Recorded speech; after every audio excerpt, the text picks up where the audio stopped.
Hi friends, ಎಲ್ಲ ಹೇಗಿದ್ದೀರಾ? ಇವತ್ತೊಂದು ಸಿಂಪಲ್ ಆದ ರೆಡ್ ಕಲರ್ ಚಿಕನ್ ಗೊಜ್ಜು, ಚಿಕನ್ ಗ್ರೇವಿ ಮಾಡ್ತಾ ಇದ್ದೀನಿ. ನಾನು ಇವಾಗ ಗ್ಯಾಸಿಗೆ ಪ್ರಾಬ್ಲಮ್ ಇರೋದ್ರಿಂದ ನಮ್ಮ ಮನೇಲಿ 2 ದಿನ ಗ್ಯಾಸ್ ಇರಲಿಲ್ಲ. ನಿನ್ನೆ ಹೋಗಿ ಬ್ಲಾಕಲ್ಲಿ 1000 ರೂಪಾಯಿ ಗ್ಯಾಸಿಗೆ ಇನ್ನೂ 500 ರೂಪಾಯಿ ಎಕ್ಸ್ಟ್ರಾ ಕೊಟ್ಟು 1500 ರೂಪಾಯಿ ಕೊಟ್ಟು ಗ್ಯಾಸ್ ತಂದಿದ್ದೀನಿ. ನೋಡಿ ಇವಾಗ ಅದಕ್ಕೆ ನಾನು ಬೇಗ ಕುಕ್ಕರ್ ಇಟ್ಟು ಫಸ್ಟೇ ಎಣ್ಣೆ ಹಾಕಿದ್ದೀನಿ. ಆ ಎಣ್ಣೆಗೆ ಕರಿಬೇವು ಸೊಪ್ಪು, ಈರುಳ್ಳಿ ಹಾಕ್ತೀನಿ ಒಗ್ಗರಣೆಗೆ. ಇದು ಸಿಂಪಲ್ಲಾಗಿ ಬೇಗ ತೋರಿಸ್ತೀನಿ, ಯಾಕಂದರೆ ಗ್ಯಾಸ್ ಪ್ರಾಬ್ಲಮ್ ಅಲ್ಲ. ಮೊದಲಾದರೆ ಬೇಕಾದಕ್ಕೆ ಹೆಂಗಾದರೂ ಗ್ಯಾಸ್ ಉಟ್ಕೊಂಡು ಮಾಡ್ಬೋದಿತ್ತು, ಇವಾಗ ಆಗಲ್ಲ.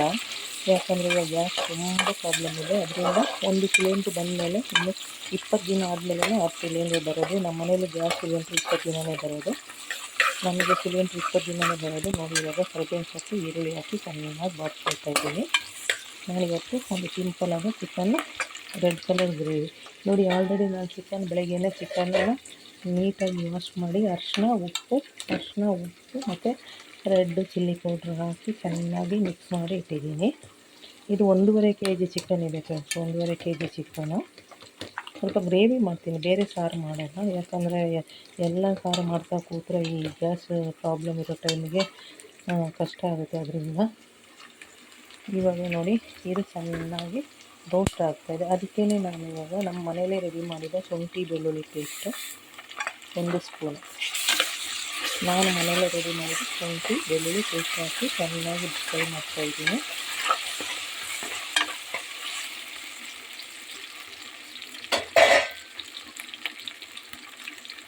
ಕಲರಿಗೆ ಕಾಶ್ಮೀರಿ ಚಿಲ್ಲಿ ಪೌಡ್ರು ಅದಕ್ಕೆ ಹಾಕ್ತೀನಿ. ಸ್ವಲ್ಪ ಧನಿಯಾ ಪುಡಿ, ಉಪ್ಪು, ಅರಿಶಿನ, ಖಾರದ ಪುಡಿ ಹಾಕಿ ಕಲಸಿಟ್ಟಿದ್ದೀನಿ. ಚಿಕನ್ ಮಸಾಲ ಇಷ್ಟನ್ನು ಹಾಕಿ ಚೆನ್ನಾಗಿ ಬಾಡಿಸ್ಕೊಳ್ತಾಯಿದ್ದೀನಿ, ಫ್ರೈ ಮಾಡ್ಕೊಳ್ತಾಯಿದ್ದೀನಿ. ನೋಡಿ, ಚೆನ್ನಾಗಿ ಎಣ್ಣೆಗೆ ಫ್ರೈ ಆಗಬೇಕು.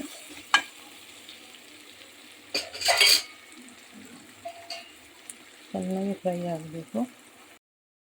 ಫ್ರೈ ಆಗಿದೆ. ಅದಕ್ಕೆ ನಾನು ಟೊಮೆಟೊ ಪೇಸ್ಟು, ಒಂದು 2 ಈರುಳ್ಳಿ, ಒಂದು 3-4 ಟೊಮೆಟೊ, ಮತ್ತು ಅದ್ರ ಜೊತೆ 2 ಈರುಳ್ಳಿ, 2 ಚಕ್ಕೆ, ಲವಂಗ, ಇದನ್ನು ಅಷ್ಟನ್ನು ಪೇಸ್ಟ್ ಮಾಡ್ಕೊಂಡಿದ್ದೆ. ಒಂದು 4 ಟೊಮೆಟೊ ಗ್ರೇವಿಗೆ ಬೇಕಲ್ಲ, ಅದಕ್ಕೆ ಒಂದು 4 ಟೊಮೆಟೊ, 2 ಈರುಳ್ಳಿ, ಗ್ರೇವಿ ಸಿಗುತ್ತೆ 2 ಈರುಳ್ಳಿ, 4 ಟೊಮೆಟೊ, ಮತ್ತು ಚಕ್ಕೆ, ಲವಂಗ, ಸ್ವಲ್ಪ ಪುದೀನ. ಇದು ಪುದೀನ ಕೊತ್ತಂಬರಿ ಪೇಸ್ಟ್ ಹಾಕ್ತಾಯಿದ್ದೀನಿ. ಹಾಕಿ ಚೆನ್ನಾಗಿ ಮಿಕ್ಸ್ ಮಾಡ್ಕೊಳ್ಳೋಣ. ಈ ಮಸಾಲೆ ಚೆನ್ನಾಗಿ ಎಣ್ಣೆಯಲ್ಲಿ ಚೆನ್ನಾಗಿ ರೋಸ್ಟ್ ಆಗಬೇಕು ಫ್ರೆಂಡ್ಸ್.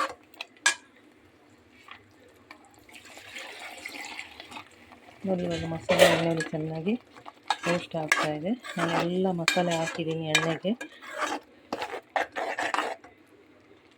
ಇವಾಗ ಚಿಕನ್ ಹಾಕ್ತೀನಿ, ಅದಕ್ಕೆ ಚಿಕನ್ ಹಾಕ್ತೀನಿ.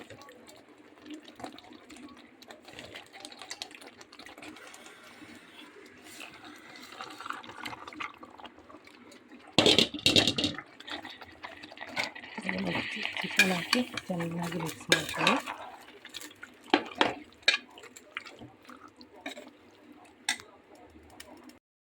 ನೋಡಿ ಫ್ರೆಂಡ್ಸ್, ಇವಾಗ ಆ ಮಸಾಲೆಯಲ್ಲಿ ಚಿಕನ್ ಚೆನ್ನಾಗಿ ಒಂದು 10 ನಿಮಿಷ ಮಸಾಲೆಯಲ್ಲಿ ಚೆನ್ನಾಗಿ ಬೇಯಿಸ್ಕೊಂಡಿದ್ದೀನಿ. ಒಂದು 10 ನಿಮಿಷ ಚೆನ್ನಾಗಿ ಬೇಯಿಸ್ಕೊಂಡಿದ್ದೀನಿ. ಮಸಾಲೆ ಹಾಕಿದ್ನಲ್ಲ, ಆ ಮಸಾಲೆಯಲ್ಲಿ ನನಗೆ ಇವಾಗ ಎಷ್ಟು ನೀರು ಬೇಕು ಅಷ್ಟು ನೀರು ಹಾಕಿ ಒಂದು ವಿಸಿಲ್ ಮಾಡಬೇಕು. ನೋಡಿ, ಗ್ರೇವಿ ಬೇಕಲ್ಲ, ಸ್ವಲ್ಪ ನೀರು ಹಾಕ್ತೀನಿ. ಮಸಾಲೆಯಲ್ಲಿ 10 ನಿಮಿಷ ಚಿಕನ್ ಬೆಂದಮೇಲೆ ನಿಮಗೆ ಎಷ್ಟು ಬೇಕೋ ಅಷ್ಟು ನೀರು ಹಾಕಿ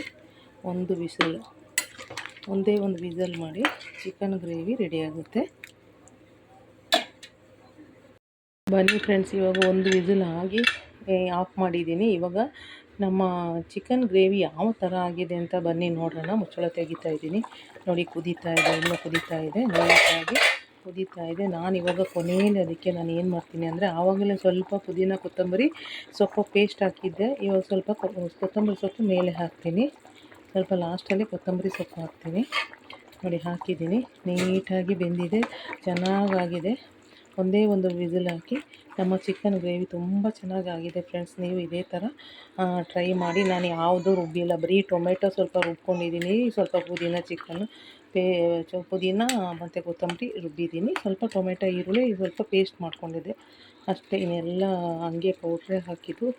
ಇದೇ ಥರ ನೀವು ಸೇಮ್ ಟ್ರೈ ಮಾಡಿ ಫ್ರೆಂಡ್ಸ್. ಒಂದ್ಸಲ ಮುದ್ದೆಗೆ, ಚಪಾತಿಗೆ, ದೋಸೆಗೆ, ಅನ್ನಕ್ಕೆ ಎಲ್ಲದಕ್ಕೂ ಚೆನ್ನಾಗಿರುತ್ತೆ. ಇದೇ ಥರ ನೀವು ಟ್ರೈ ಮಾಡಿ, ಸೇಮ್ ಹಿಂಗೆ ಟ್ರೈ ಮಾಡಿ ಒಂದ್ಸಲ, ತುಂಬ ಚೆನ್ನಾಗಿರುತ್ತೆ.